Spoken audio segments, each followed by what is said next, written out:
நாம வணங்குற குலசாமி எப்படி காத்து கருப்பை விரட்டும்? முதல்ல காத்து கருப்பா இருக்கா? என்னங்க மூட நம்பிக்கையை பரப்பிக்கிட்டு இருக்கீங்களான்னு ஒரு சில அன்பர்கள் கேட்கலாம். இன்னைக்கு இந்த பதிவு மூட நம்பிக்கைக்கான பதிவு அல்ல. உண்மையா தெய்வ சக்தி இருக்கு அப்படின்னா, அந்த தெய்வ சக்தியை சாடி நிற்கிறவங்களுக்கு இது போன்ற தீய சக்திகளும் நெருங்கும் அப்படிங்கிறதுக்கு ஒரு உண்மையான நிகழ்வு தான். ஒரு குலசாமி அந்த தெய்வத்துக்கு பாத்தியப்பட்ட ஒரு பிள்ளைய போய் எப்படி காத்து நின்னுச்சு? அதான் அந்த உண்மையான நிகழ்வை அறிவு நண்பர்கள்ட்ட சொன்னதுக்கப்புறம் அதுக்கப்புறம் நீங்கள் இதை முடிவு பண்ணுங்க. இது மூட நம்பிக்கையா, நம்பலாமா, நம்பக்கூடாதா, இல்லை இந்த பதிவு நமக்கு பயன் அளிக்குதா அப்படிங்கிறது உங்களுடைய கையில் நான் அதை விட்டுறேன். நான் சரி, குலதெய்வம் எப்படி காத்து கருப்பை விரட்டும் அப்படின்னா, அது என்ன உண்மையான நிகழ்வு அப்படின்னா, ஒரு குடும்பம், ஒரு குடும்பத்தில் கணவன் மனைவி இருக்காங்க. அந்த அந்த அவருடைய அந்த மனைவி வந்து நிறமாச கர்ப்பிணியாக இருக்காங்க. அப்போ அவர் என்ன பண்ணுறாரு, அவர் குலசாமியை போய் நம்ம சாமியை போய் நல்லபடியாக வேண்டிட்டு வருவோம். வேண்டிட்டு நம்ம நம்ம மனைவிக்கு நல்ல சுகப்பிரசவமாக நல்லா நமக்கு நல்ல குழந்தை நல்லபடியாக தாயும் பிள்ளையும் நல்லா பிறக்கணும் அப்படின்னு நம்ம வேண்டிட்டு வருவோம்னா குலசாமி கோயிலுக்கு போகிறார். குலசாமி கோயிலுக்கு போனால் அங்கே அந்த சாமியாடி இருக்கார். அந்த சாமியாடி எதிர்பார்த்து போல சாமியை கும்பிடுவோன்னு போகிறாரு. இவர் போகிற நேரத்தில் அந்த இடத்துல சாமியாடியும் வந்துடுறாரு. அப்போ அந்த இடத்துல அந்த சாமியாடி சாமி அவர் மேலே இறங்குது. இவர் என்ன பண்ணுறாரு, மொதல் ஆளாக ஓடி போய் அந்த சாமிகிட்ட வாக்கு கேட்குறாரு. எப்படி மனசில் என்ன வைக்கிறாரு, ஐயா நான் இந்த எல்லைக்கு வந்திருக்கேன், என்னுடைய என்னுடைய சம்சாரம் என் பொண்டாட்டி நிறமாதமாக கர்ப்பிணியாக இருக்கா, நல்லபடியா அவங்க தாயும் பிள்ளையும் நல்லா இருக்கணும், உங்களுடைய ஆசீர்வாதம் வேணும்னு அவர் போய் என்ன பண்ணுறாரு, அந்த சாமியாடி முன்னாடி நிற்கிறார். அந்த சாமியாடி பார்த்து விபூதி பிடிச்சி பார்க்குறாரு. விபூதி பிடிச்சி பார்க்கும்போது விபூதியை போடுறாரு. விபூதியை போட்டு அந்த இடத்துல வாக்கு சொல்கிறாரு. எப்படி சொல்கிறாரு அப்படின்னா, வீட்டை மாத்திரா, எப்படி நீ இருக்க வீட்டை மாத்திரா, நான் வந்தாலும் என் பிள்ளைகளை பார்க்க முடியலையப்பா, வீட்டை மாத்து அப்படிங்கிற மாதிரி வாக்க சொல்லிடுறாரு. இவருக்கு ஒரே குழப்பம், என்னையா நம்ம போய் சாமியை பார்க்க போனோம், நம்ம குலசாமி நம்ம சாமியாடி இப்படி ஒரு வாக்க சொல்கிறாரே, நாமளே இப்போ கஷ்டத்தில் இருக்கமே, இப்போ போய் எங்கே நாம் போய் வீட்டை மாற்றுறது, எதுக்கு மாற்றுறது அப்படின்ட்டு சரி அப்படின்னு அவர் என்ன பண்ணுறாரு, விபூதியை வாங்கிட்டு வந்து தான் பிள்ளைக்கு பூசி விட்டு பொண்டாட்டிக்கு பூசி விட்டு அவர் இருந்துறாரு. அங்கே அந்த அம்மாவுக்கு பிரசவம் ஆகுது. நல்லா கவனிங்க அறிவு முன்பர்களே, நல்லா கவனிங்க. அந்த அம்மாவுக்கு பிரசவம் ஆகுது. சுகப்பிரசவம் வீட்டிலேயே ஆயிடுது. அந்த காலத்துலலாம் அப்படித்தான், பக்கத்தில் இருக்க ஒரு முதியோரே வீட்டிலேயே பிரசவம் பண்ணிடுவாங்க. அப்போ என்ன ஆகுது அப்படின்னா, அந்த அம்மாவுக்கு வீட்லேயே பிரசவம் ஆகுது. அந்த அவங்க இருக்கிற வீடு முன்னாடி உள்ள ஒரு வீடு, வெளியே ஒரு வீடு, உள்ள ஒரு சின்ன ஒரு வெளியே குடிசை போட்ட வீடு, உள்ள ஓட்டு வீடு மாதிரி. அப்போ நான் அந்த மாதிரி என்ன பண்ணுறாங்க, உள்ள சாமி, அந்த அம்மாவும் சாமி மேலே குலதெய்வத்தின் மேலே ரொம்ப ரொம்ப அழகாக சாமியை வணங்கி வர்ற பெண்மணி. அப்போ என்ன பண்ணுறாங்க, அந்த இடத்துல பிறந்த உடனே நம்ம உள்ள சாமி இருக்குது, நம்ம உள்ள சாமி கும்பிடுவோம், சரி நம்ம இங்கே வெளியே நல்லா தானே இருக்குது, இந்த நம்ம குடிசை போட்டுங்க நல்லா கனகனன்னு இருக்குது, நம்ம வெளியவே நம்ம பிள்ளைய வச்சு நம்ம தங்கிக்கிடுவோம் அப்படின்னு என்ன பண்ணுறாங்க, அவங்க வெளியவே தான் பிள்ளையோட தங்கிறாங்க. அவங்களுக்கு அந்த உதிரப்போக்கு நிற்கலை, உதிரப்போக்கு போய்கிட்டே இருக்கு. அப்போ அந்த அம்மாவோட அம்மா என்ன பண்ணுறாங்க, ஏப்பா மழை வர்ற மாதிரி இருக்குதா, மழை வந்தால் உள்ள இரசல் அடிக்கும், உன் பிள்ளைக்கு உனக்கும் சேராதுதா, நீ மனசில் வைக்காத, நம்ம சாமி தான் ஏற்றுக்கு, நீ உள்ளவா உள்ளே வந்து படு அப்படின்னு என்ன பண்ணுறாங்க, தாயும் பிள்ளையும் உள்ளே போய் படுக்க வைக்கிறாங்க. படுக்க வச்ச உடனே அப்போ இது கனவல்ல, உண்மையாக அந்த அம்மாவுக்கு நடந்தது. நல்லா அதாவதுங்க, ஒரு தெய்வம் எப்படியெல்லாம் நம்மளை காத்து நின்றுச்சு, இப்போ வரைக்கும் எப்படி காத்து வருது அப்படிங்கிறதுக்கு இது போன்ற நிகழ்வுகளாக தெய்வத்தோட சக்தியை எடுத்துரைக்கும். இது உண்மையாக நடந்தது. அப்போ அந்த அம்மா என்ன பண்ணுது, அந்த அந்த அந்த பெண்மணியோட அவங்க அம்மா, என்னத்தா நானும் வெளியே போகிறேன், வேலைக்கு போயிட்டு வர்றேன், நீ சூதானமாக இரு அப்படின்னு என்ன பண்ணுது, வீட்டில் சாம்பல் இருக்குது பார்த்தீங்களா, சாம்பல் அந்த காலத்துலலாம் விறகு வச்சு எரித்து அதில் தான் சமையல் பண்ணி எல்லாம் அவங்க சாப்பிட்றது. அப்போ அந்த அடுப்பு சாம்பல் எடுத்து, சரி நம்ம உள்ள பிரசவமாகி நிற்கிது, உதிரப்போக்கு வர போய்கிட்டே இருக்குது, காற்று கருப்பு இந்த நேரத்தில் அது அண்டிடும் அப்படின்னு என்ன பண்ணுது, அந்த சாம்பல் எடுத்து 3 கோடு வெளியே வாசப்படியில் 3 கோடு சாம்பலில் 3 கோடு, ஒரு கோடு பட்டை விடுவோம் பாருங்க, அது மாதிரி 3 கோடு அந்த அடுப்பு கறி சாம்பலில் 3 கோடை போட்டு அந்த அம்மா வேலைக்கு போயிடுது.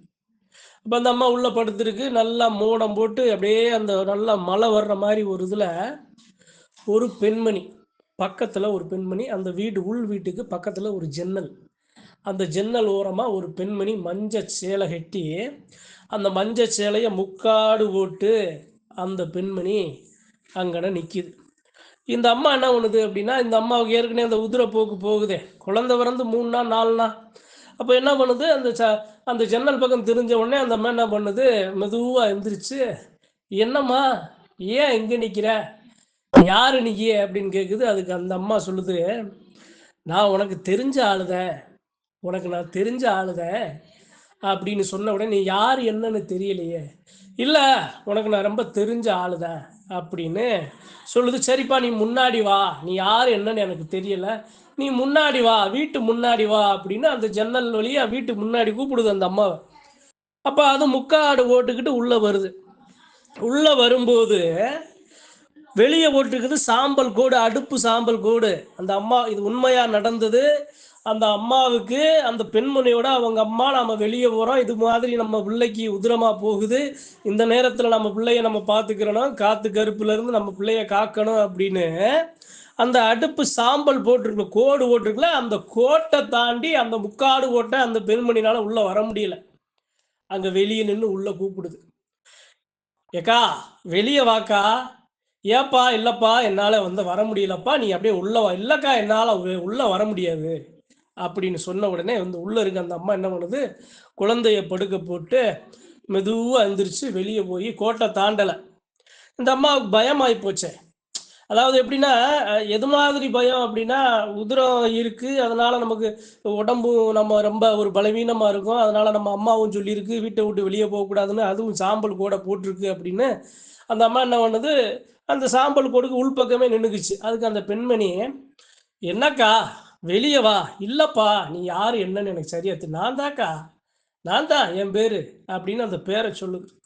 பேரை சொன்ன உடனே அந்த அந்த பெண்மணி என்ன கேட்குது அப்படின்னா, ஏக்கா ஒன்றும் செய்ய மாட்டேன், நீ வெளியே வான்னு சொன்ன உடனே அந்த அம்மா என்ன பண்ணுது, கை கையில் ஒரு முருகன் டாலரை போட்டிருக்கு. முருகன் ஆறுடைய முருகனோட டாலர், முருகன் முக வச்ச டாலரை, ஒரு சின்ன மோதிரத்தை போட்டிருக்கு.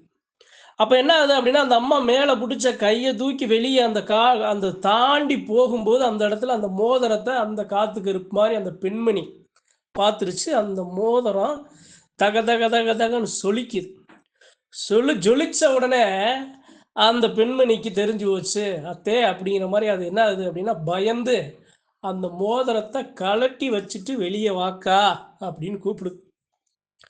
அந்த வார்த்தையை கேட்ட உடனே அந்த அம்மாவுக்கு உடம்புக்கு ஒரு மாதிரியா அங்கனே மயங்கி உள்ளேயே விழுந்துட்டாங்க, வீட்டுக்கு உள்ளேயே விழுந்துட்டாங்க. இது உண்மையா நடந்தது. விழுந்த உடனே பக்கத்தில் இருக்கவங்க வேகமாக ஓடி வந்து என்ன ஏதுன்னு பார்த்து தண்ணியை கொடுக்குறாங்க. அப்போ அந்த இடத்துல நடந்த நிகழ்வை சொல்லும்போது, அந்த பிள்ளை இதுக்கு முன்னாடி அந்த வீட்டில் குடிந்து வாழ்ந்த அந்த பிள்ளை தூக்கு போட்டு இறந்தது அந்த பிள்ளைக்கு தெரிய வருது. அப்போ என்ன பண்ணுறாங்க, அந்த குடும்பத்தில் பக்கத்தில் இருக்க அந்த குடும்பம் யார் என்னன்னு விசாரித்து அவங்கள வர சொல்லி, அவங்க அவங்க குடும்பத்தில் விபூதியை நினச்சி அந்த அந்த குடிசை மேலே விபூதியை ஊதி விட்டு அவங்க போயிட்டாங்க. சரி அப்படின்னு இது நடந்ததெல்லாம் விவரத்தை எல்லாத்தையுமே கணவர்கிட்ட சொல்லுது. அப்போ அவருக்கு தெரியுது, நம்ம கோவிலுக்கு போனால் நம்ம குலசாமி ஒரு வாக்கு சொல்லிச்சு, வீட்டை மாற்றப்பா, நீ இருக்கிற வீட்டை மாத்துறா, என்னாலேயே என் பிள்ளைகளை பார்க்க முடியலை அப்படின்னு சாமியும் சொல்லிச்சு. இதுக்கு தான் நம்ம சாமி வீட்டை மாற்ற சொல்லியிருக்கு போலன்னு அப்போ அவருக்கு பிடிவிடுது. சரி மாற்றிடுவான், இந்த 30 முடியட்டும், 30 கழிஞ்சு நம்ம பொண்டாட்டி கொஞ்சம் வெடிப்பாயிருவா, அதுக்கப்புறம் நம்ம வீட்டை மாற்றுவோம்னு அவர் இருக்கார். மறுநாள் அந்த அம்மா படுத்திருக்கு ஒரு கனவு. அப்போ அந்த சாமி அந்த அம்மாவுக்கு இறங்கி வருது. ஒரு குலசாமியோட அனுகிரகம் அருளாசி பெற்ற பெருமக்களை அந்த குலசாமி எப்படியெல்லாம் காத்து நிற்கும் அப்படிங்கிறதுக்கு சான்றுதான் இது போன்ற பதிவுகள். அப்போ என்ன அது, மறுநாள் அந்த அம்மா நல்லா படுத்திருக்கு. பிள்ளை ஒரு ஒரு 6-7 நாள் 7 நாள் 7ஆம் நாள் நல்லா படுத்திருக்கு. அந்த அம்மாவுக்கு ஒரு கனவு. எது மாதிரி கனவு அப்படின்னா, எந்த பெண்மணி மஞ்ச சேலை கட்டி முக்காடு போட்டு வெளியே வந்து நீ வெளியவான்னு கூப்பிட்டுச்சோ, அதே பெண்மணி மறுபடியும் வீட்டு வாசல்ல வந்து நிக்குது. நின்ன உடனே உள்ள அந்த அம்மாவோட எப்படி அந்த அம்மாவோட அக்கா வீட்டுக்கு உள்ள அந்த சோறு சமைச்சுக்கிட்டு இருக்கு. அந்த விறகை வச்சு சமைச்சுக்கிட்டு இருக்கு. அப்போ என்ன ஆகுது, அந்த அம்மா உள்ள படுத்திருந்தம்மா, ஐயோ இந்த இந்த இந்த இந்த பொம்பளை மறுபடியும் கனவுல தெரியுதே அப்படின்னு அந்த அக்கா சமைச்சு, அக்கா பாருக்கா அந்த இந்த இந்த இந்த இந்த இந்த பிள்ளை மறுபடியும் எனக்கு கனவுல தெரியுது, எனக்கு பயமா இருக்குன்னு சொன்ன உடனே அவங்க சமைச்சிக்கிட்டு இருந்துச்சுல அந்த அம்மா, இது கனவு, அந்த அம்மாவுக்கு தெரிஞ்ச கனவு.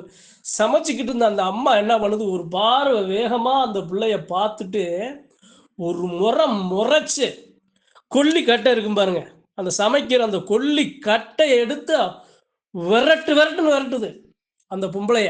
அந்த அந்த பெண்மணியை முக்காடு ஓட்டு வந்து அந்த மஞ்சள் சேலை கட்டின பெண்மணியை. அது யாருன்னா அந்த அம்மாவோட சாமி, குலசாமி. இது கனவு. தெரிஞ்சதுக்கு அப்புறம் அந்த காத்து கருப்பை பற்றி எந்த ஒரு விஷயமும் தெரியல. சாமி சொன்ன வாக்குப்படி அவங்க ஒரு மாதம் கழித்து வீடை மாற்றிட்டாங்க. அதாவது இதெல்லாம் நான் ஏன் சொல்கிறேன் அப்படின்னா, எப்போது ஒரு மனிதன் ஒரு தெய்வத்தை சுமக்கிற சாமியாடியாக இருந்தாலும் சாதாரண மனுஷன் பலவீனமாக இருக்கானோ, அப்போது இது போன்று ஒரு சில காத்து கருப்புகள் அவர்களை சாட நினைக்கும். இதெல்லாம் இருக்கான்னு கேட்டால் இருக்கு இருக்கு இருக்கு அவ்வளோதான் அன்பர்களுக்கு நான் சொல்ல முடியும். தெய்வ சக்தியை உணர்ற பெருமக்களுக்கு தான் அது பிடிபடும். அப்போ அந்த அந்த பெண்மணி, இறந்த பெண்மணி, தூக்கு போட்டு இறந்த பெண்மணி மறுபடியும் ஏன் வரணும்? ஏன் அந்த பெண்மணி உதிரம், அந்த பிறந்த குழந்தை அந்த உதிரப்போக்கோடு இருக்கும்போது ஏன் வரணும்? என்ன காரணம்? அதனுடைய நோக்கம் என்ன அப்படின்னா, அதுதான் அது போன்று காத்து கருப்புகளை விரட்டி அடிக்கிறதுக்கு தான் நாம் வணங்குற குலசாமி. இப்போ நாம் போய் குலசாமியை ஏன் வணங்கணும்னு தெரியுதா? தெய்வத்தை நாம் ஏன் கும்பிடணும்னு தெரியுதா? கண்ணுக்கு தெரியாத இது போன்று தீய சக்திகளை, தீய வினைகளை, காத்த கருப்ப பில்லி சூனியம் செய்வினை ஏவல்களை விரட்டி அடிக்கிற ஆகச்சிறந்த சக்தி யாருக்கிட்ட இருக்கு அப்படின்னா நம்ம குலசாமிகிட்ட தான் இருக்கு. 2 விஷயம். முதல் விஷயம், அவர் போகும்போதே அந்த இருக்க சாமியாடி சொல்லிட்டாரு, வீட்டை மாத்துறா, நீ இருக்கிற வீட்டை மாத்து, நானே வந்தாலும் என் பிள்ளைகளை பார்க்க முடியல அப்படின்னா அந்த வீட்டில் சாடி நிற்கிற அந்த கருப்பு, அந்த பெண்மணி, இறந்த பெண்மணி. அதனாலதான் அந்த இடத்துல சாமி அங்கேயே வாக்கு சொல்லிருச்சு. அப்போ அவர் என்ன பண்றாரு, முடியலை, இயலாம, பணம் இல்லை, சரி ஒரு மாதம் ஆகட்டும், பணத்தை சேர்த்து வெளியே போவோம்னு சொல்லிட்டாரு. இருந்தாலும் அடுத்து அந்த காத்து கருப்பு சாடி நிற்கும் போது அடுத்த முறை அந்த எல்லையில் இருக்க சாமியே போயிருச்சு. சாமியே அந்த எல்லையில தாம் பிள்ளைக்கு, தன்னுடைய பிள்ளையும் தாயும் சேயும் காக்க கொல்லிக்கட்டையை எடுத்து விரட்டுச்சு பாருங்க. அதான் சாமி, அதான் சாமி. ஏன், எதுக்கு? இப்படித்தாங்க குலசாமி பேசும், இப்படித்தான் குலசாமி காக்கும். அப்ப காத்து கருப்பு எந்த அளவு மக்களுக்கு எதிராக நிற்கிற அந்த தீய சக்திகளை நம்ம சாமி முறியடிக்கும், எப்படி விரட்டி அடிக்குங்கிறது இது போன்ற உண்மையான நிகழ்வு அறிவு நண்பர்கள்ட்ட ஏன் பகிர்ந்து கொள்ள ஆசைப்படுறேன் அப்படின்னா, இது யாரை அச்சப்படுத்தணும் அப்படிங்கிற நோக்கம் அல்ல, மூட நம்பிக்கைகளை திணிக்கணும் அப்படிங்கிற நோக்கம் அல்ல. நீங்க வணங்குற சாமியை நல்லா தெளிவா வணங்கி வாங்க. உங்களுக்கு தெரியாது, நம்மளை சாடி நிற்கிற இது போன்று சின்ன சின்ன விஷயங்கள் தான் நம்ம வீட்டில் ஏற்படுகிற இழப்புகளும், நம்ம சேருகிற கஷ்டங்களும், நொடிக்கிற அந்த சித்திரவதை சீரழிவுக்கு காரணம் இது போன்று ஒரு சில எதிர்மறை சக்திகள் தான். இது எல்லாத்துடைய இருந்து நம்மளை காத்து கொடுக்கிற ஆகச்சிறந்த சக்தி தான் நாம வணங்குற குலசாமி. அதனாலதான் குலதெய்வத்தோட அந்த வழிபாடை நிறுத்தாதீங்க, குலதெய்வத்தை வணங்குங்க. எதையுமே எதிர்பார்க்காம அந்த தெய்வ சக்தியோட அருளாசி கிடைக்கணும், போட்டி போறாம சாமி ஆடுறது ஆடாது, அதை எதையுமே எதிர்பார்க்காம தெய்வம் நமக்கு, தெய்வத்தோட அருளாசி நமக்கு கிடைச்சா போதுங்கிறத மட்டும் மனசுல வச்சு எல்லாரும் குலசாமியை வணங்கணுங்கிறது காரணம் இதுதான். அதனால இந்த அறிவோம் நண்பர்கள்ட்ட இந்த உண்மையான பதிவை பகிர்ந்து கொள்ள ஆசைப்பட்டேன். நன்றி, வணக்கம். மற்றும் ஒரு பதிவில் சந்திப்போம்.